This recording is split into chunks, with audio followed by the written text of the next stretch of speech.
Good morning. It's an honor to be here. Today we have a fabulous title panel. My great competitors today, they're going to share with you their knowledge. So each one of them, they're going to have a 30 seconds to introduce themselves. So the first one, do you want to start with Joe? Yes. Good morning, May. Uh-oh. That's on. Check. Hello. Good morning. My name is Joseph Haggerty. I'm with Orange Coast Title. I've been a sales rep for 6 years in title, and I've also worked in the office for about 9 years. I have a very diverse history in the business, so it's good to see all of you here today, and thank you, and pass it on to Nancy. Well, by seniority, it's crazy. I've been doing this for 37 years, and April will be the year 38. And I've always been out in the field, in the trenches, and it's a wonderful experience. I was telling one of my clients yesterday, I talk to my clients more than I talk to my family. And it's an honor and pleasure to be able to solve their problems and give them a boost. And it's not, we're asking for your business.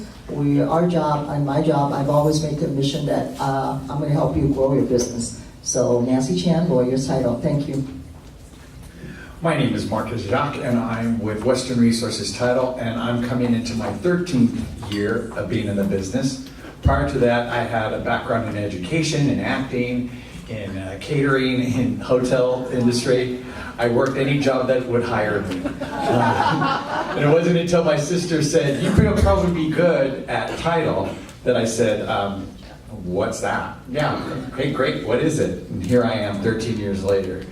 And 6 years ago, I joined this board, and I am proud and privileged and honored to be sitting on this panel with very loving arch rivals. I love this board, and I love my competitors because we all do. We get along. So you're in for a good treat. Good morning, everyone. Yolanda Martinez Arenas, WFG National Title Company. October 6th this year will be my 36th year in the business. I started when I was 2. Now I got the lines right. But anyhow, I did sell real estate for 4 years in the San Gabriel Valley area. In 1982 I started, and then in 1986 I started my title career. I love this industry and I love this business, and I used to tell my mom and dad, I can't believe I get paid for meeting people and helping people. This is an awesome industry. Thank you so much. Thank you all for your introduction. So first questions to Nancy. What are personal liens and judgments? Well, this is when you guys are calling us saying, there's a judgment, Nancy, we can't close, the lender won't fund. Personal liens and judgments does not come up on the property. Only mechanics liens and your deed of trust, they get recorded onto the property. Personal liens and judgments follows to the name. Okay, my name is Nancy Chan. That's a very common name in Chinese. Chan is one of the most common names. So if the name Nancy Chan pops up in a transaction, whether it's buyer or seller, we run the name, and you're going to get a lot of liens. And I hate to use the other name that I ran when I was 1982, when I wanted to learn about personal liens and judgments. It follows the name. The name M. Rodriguez had 48 pages of liens, and every page has like 30 items. Okay, so the names are very important in the title industry, that we have to make sure we clear the name. California law has a stipulation that all personal liens and judgments jump onto the property automatically. So if Nancy Chan owns 5 property, all 5 property, if I get sued on a personal level, or I have tax liens or anything, it jumps to all of my 5 properties. And if the buyer has a lien, and before he even took title, that lien is on his name, correct? So when the grantee gets recorded from the seller to the buyer is Nancy Chan, I have a lien, that property also has a lien. The day I took title, the lien jumps onto the property automatically. Okay? So that's why the lender wants the lender's policy and for us to clear the lien. Another question. If you buy all cash, what happens when you have a lien? The lender, no requirement, right? There's no lender. Title is giving you clear title. We want that lien either removed or as an exception to the policy. So we're telling you, you have a lien, you want to buy this property, we're not going to insure against that lien. So I want to make it clear, just because you buy all cash, you still have to have that lien clear or we won't insure it. That's the essence of it, okay? Thank you. Thank you, Amy. Thank you, Nancy. Next question is for Marcus. What exactly does title insurance insure? Well, title insurance as opposed to liability insurance is different. With the liability insurance, you're looking at making future projections for future occurrences that will need to be insured. With title, you're looking at occurrences from the past to insure for the future. I know it sounds a little bit confusing, but in essence, what we're looking at is everything that has been added to a property, everything that's affecting a property that needs to be cleared so that we can provide what is known as clear and marketable title to the buyer. Okay? I look at what's on a prelim, as I came up with this phrase called OEO. Okay? When we are insuring, what you're going to see on the prelim is questions of ownership, who owns it. And then you're going to have exceptions. In other words, what affects this property that needs to be either taken care of by the seller or understood by the buyer before we can insure the transaction. You're looking at easements. Those are things that affect the property. You're looking at encumbrances, whether there is an encroachment or whether there is something that's not understood. And then it's a word that I made up, ownership. You're looking at everything that is owed by that person before we can insure it to the buyer with clear and marketable insurance. A lot of people will call me occasionally and they'll say, oh, well, title shows that it has 3 bedrooms and 2 baths. We don't insure for structure. We don't insure to a structure. We insure to a legal description. We also do not insure to an address. Sometimes people will say, well, the title report shows that the site address is 123 Main Street, but they live on 123 Broadway.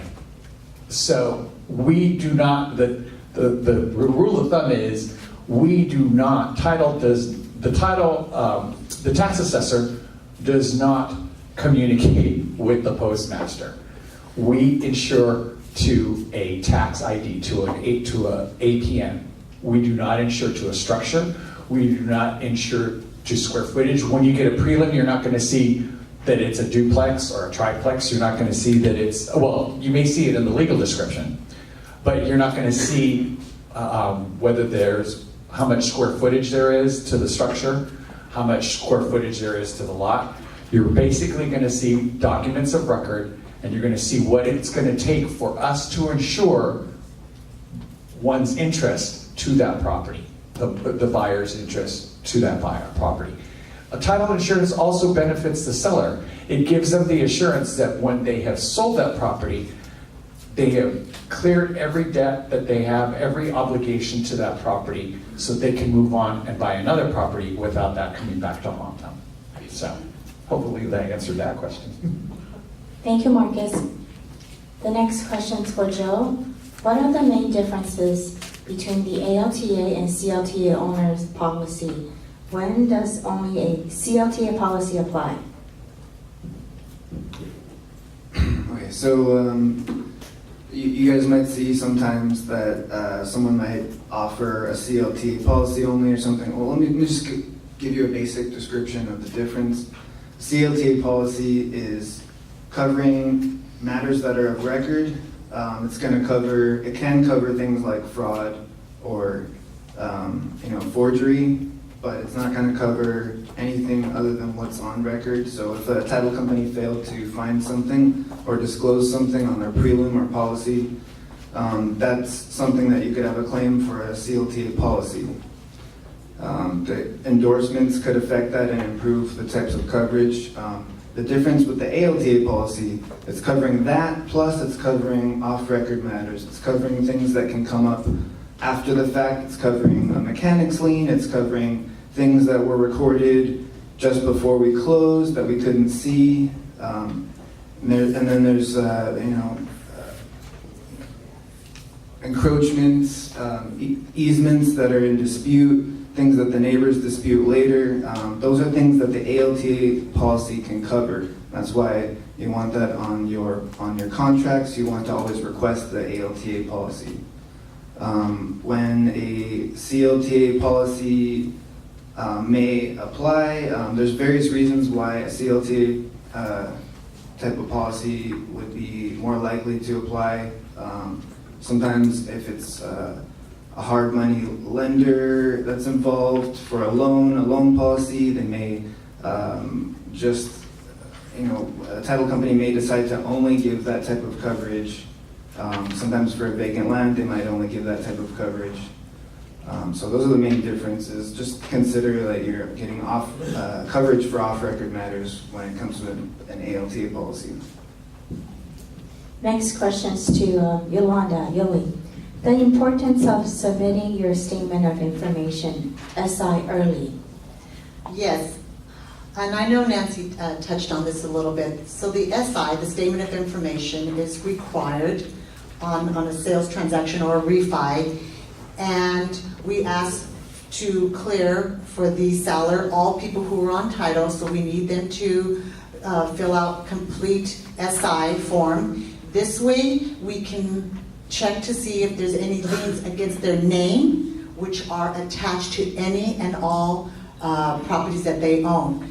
And there's a big misunderstanding because people will tell me, or agents or homeowners, but it's not on the property profile, or it's not on my property, so therefore it shouldn't, or it's not against the property. And it is. Any and all liens, such as federal or state tax liens, DA liens such as child support or alimony, if you're being sued in a small claims court or judgment, that is a lien against your name.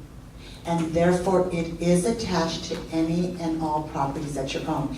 And a lot of times, and this I'm sure goes for all the title companies, if the order is open, the prelim is ordered up front, and the title company does not have the statement of information up front, then the first initial prelim will come out without the personal judgments or liens against the name. And then it's not until we get that SI filled out, completed, and sent back to the title company, then do we have to check the names. And then the title company will have to do a supplement, adding on maybe an IRS lien or a judgment of nature.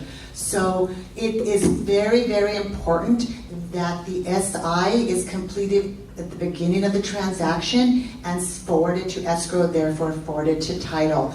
I know none of you are guilty of this, but I'm sure all of us can testify.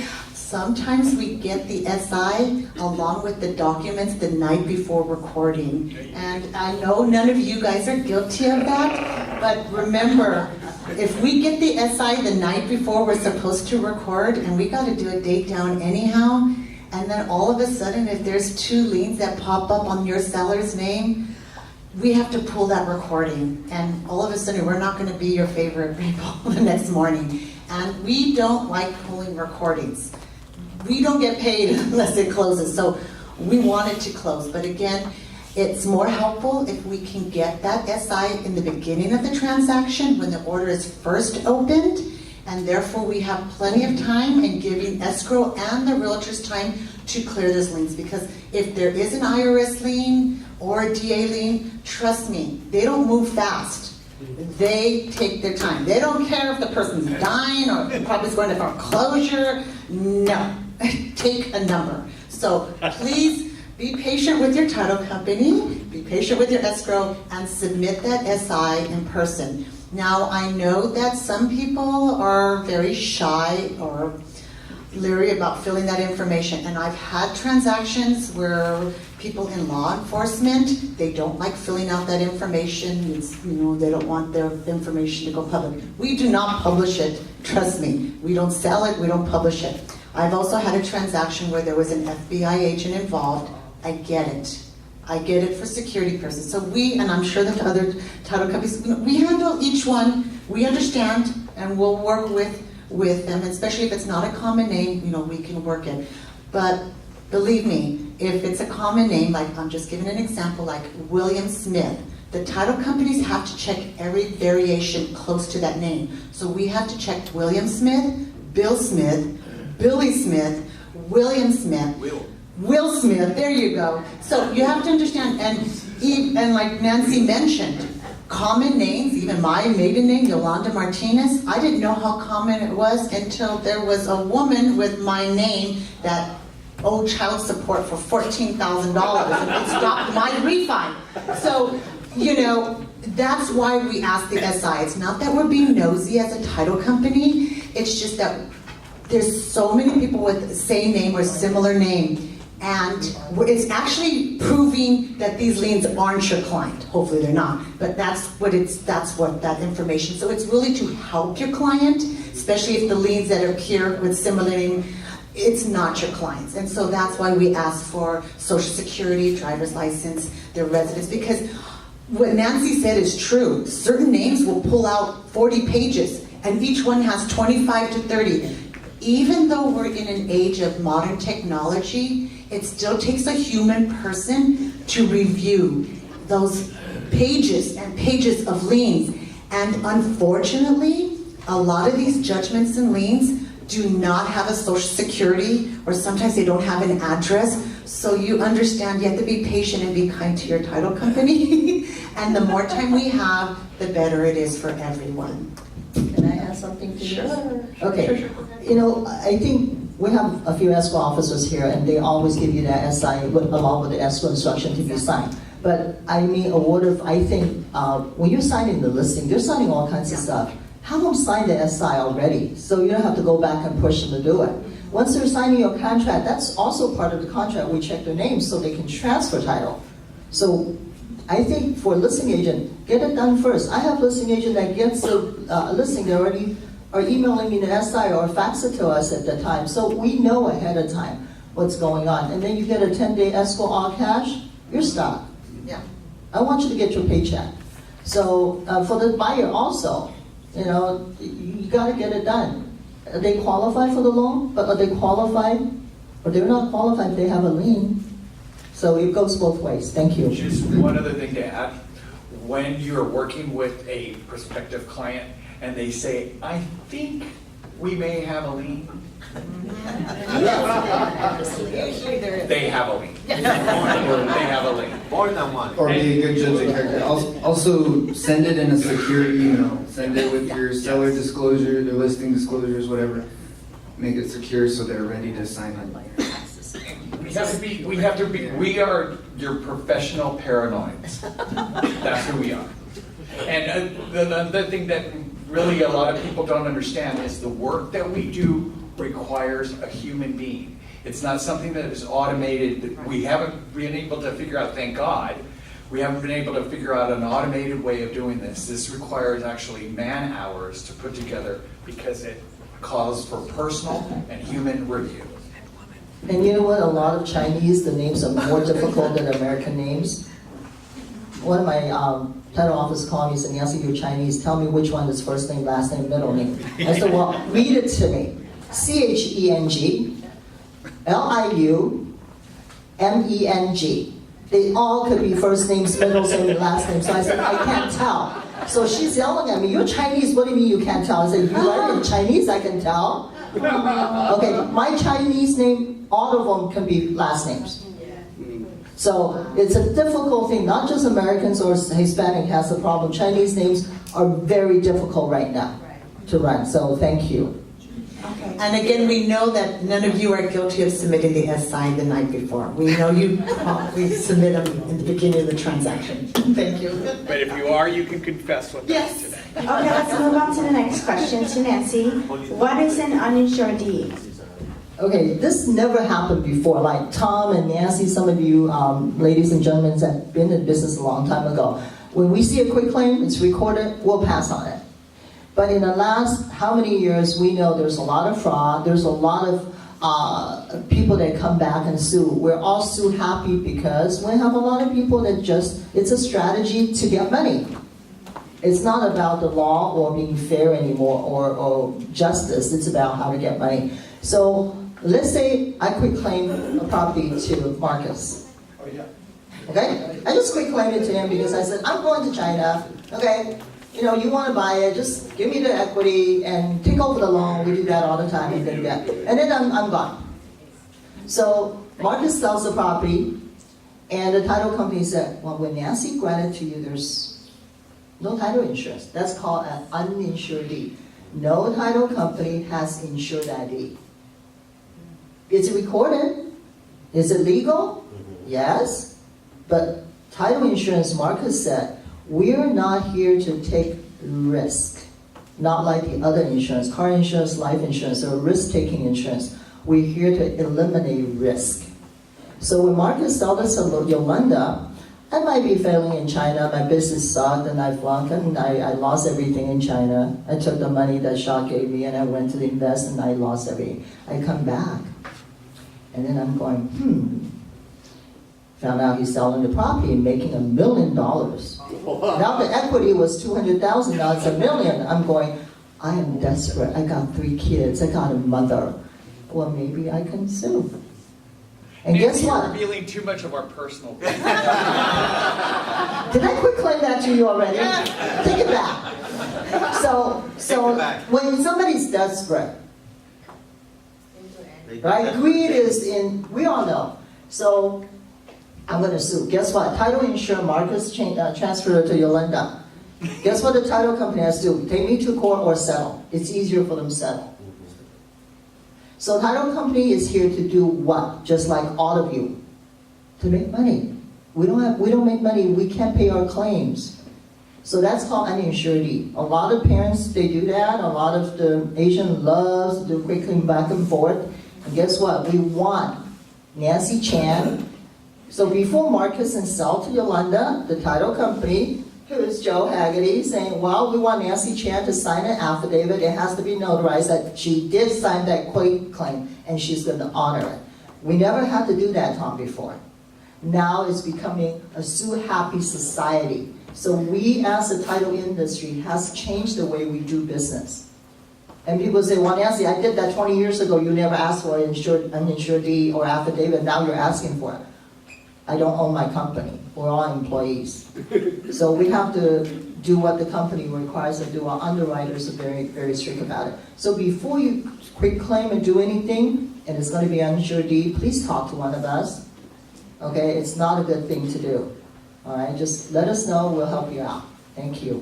Thank you, Nancy. So we have about 10 minutes left for this discussion. So each panelist, please, answer your questions, and then so we can have some time for everybody to ask some questions for the Q&A.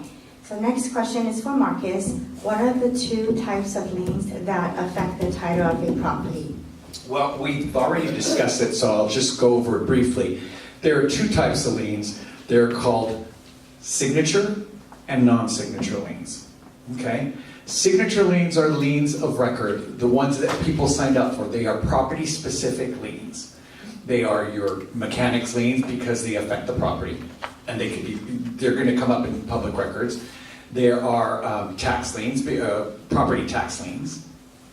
And then there are your deeds of trust. There's notice of default, notice of trustee sale. All those things that would show up in public records are considered signature liens. They're property-specific liens.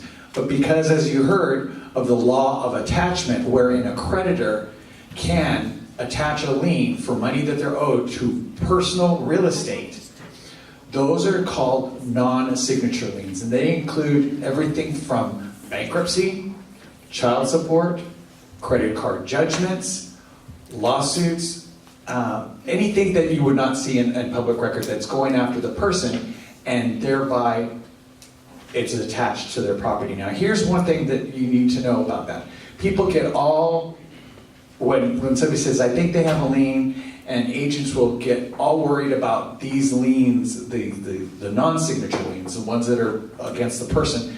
They get all worried about that, so they want us to automatically draft a prelim for them, do all that work.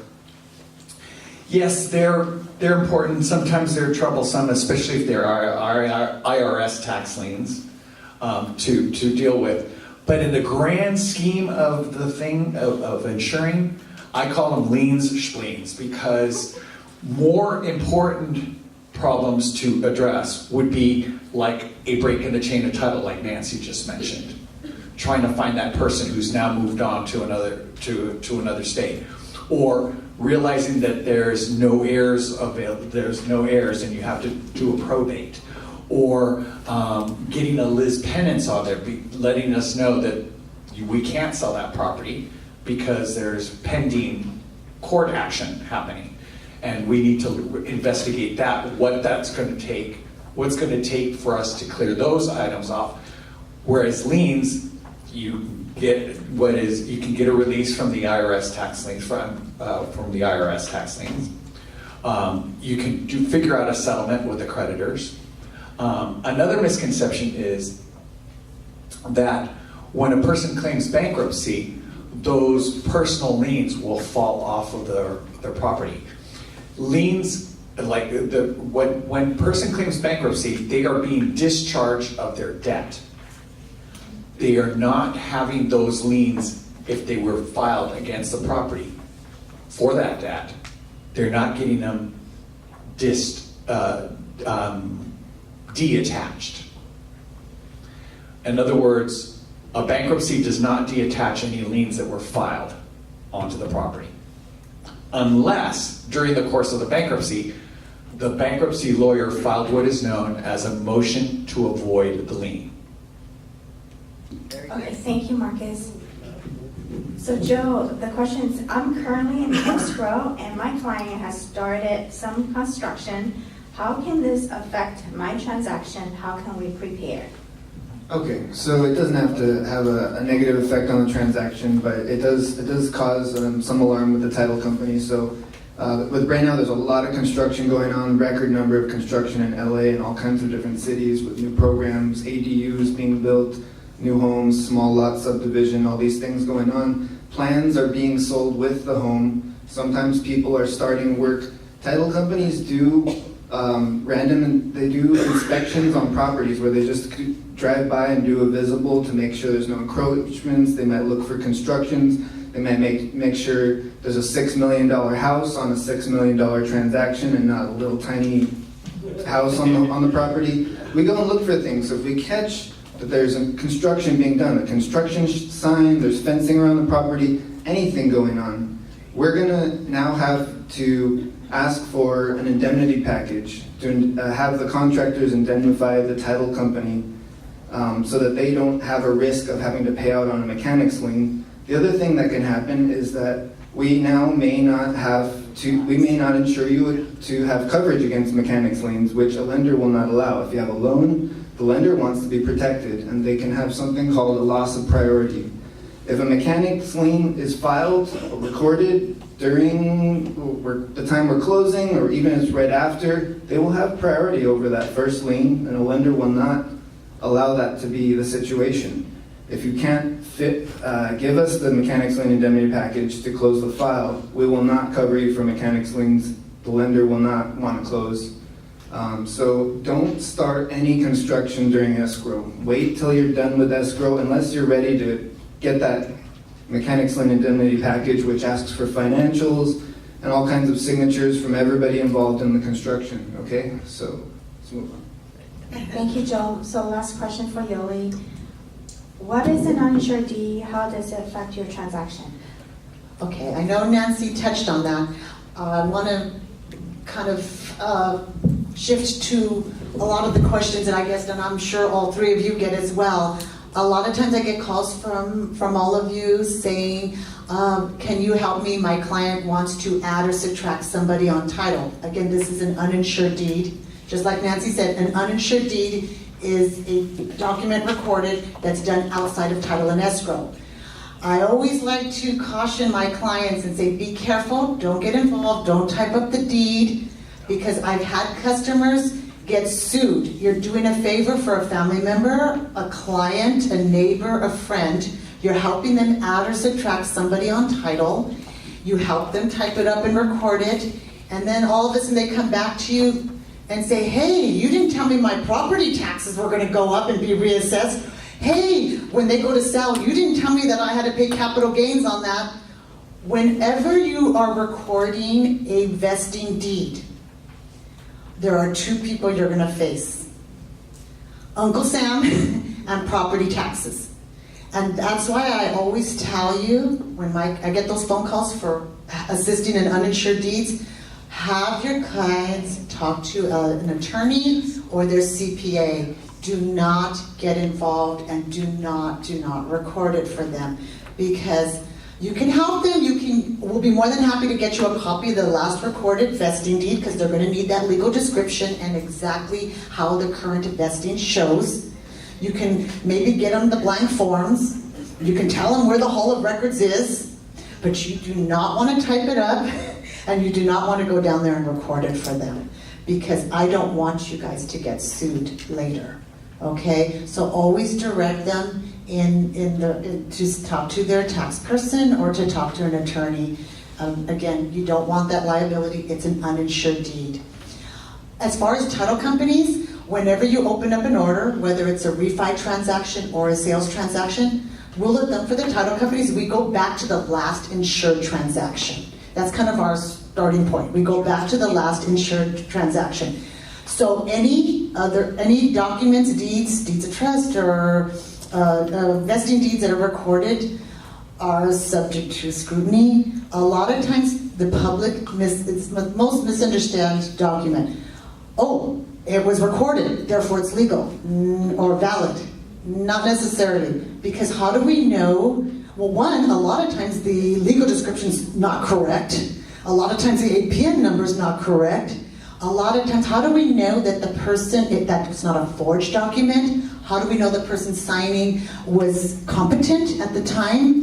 So there's so much question marks. So it's not that the title company wants to give a hard time to your clients. So if we ask for additional documentation, like an affidavit of an uninsured deed, or we ask for, what's the story? You know, why is grandma giving it to the grandchild and they're selling it and the property's free and clear? I mean, those are all kinds of red flags. Okay, is she competent? Is there any other siblings involved? Why does the signature look shaky? I mean, there's just so many questions. Again, all going back to an uninsured deed. So if you have any questions, I know, please feel free to ask any of us for assistance on that. But it is a very big issue and a very big problem. And a lot of times the public thinks it's recorded. The Hall of Records will record anything as long as the signatures are there. It's notarized and the notary stamp is clear. They don't check for validity, and that's what you have to tell your client. They're there just to record and take your money. Okay? They're not there to check the validity and if the person was competent, and even if that person is the real owner to sign off. They don't know. They don't care. They're not a title company. So it's very, very important when it comes to uninsured deeds. Thank you so much, Joey, and thank you so much to all the panelists sharing with us today. Unfortunately, we won't be able to do Q&A, but thank you so much for sharing your wealth of knowledge. Thank you. Thank you.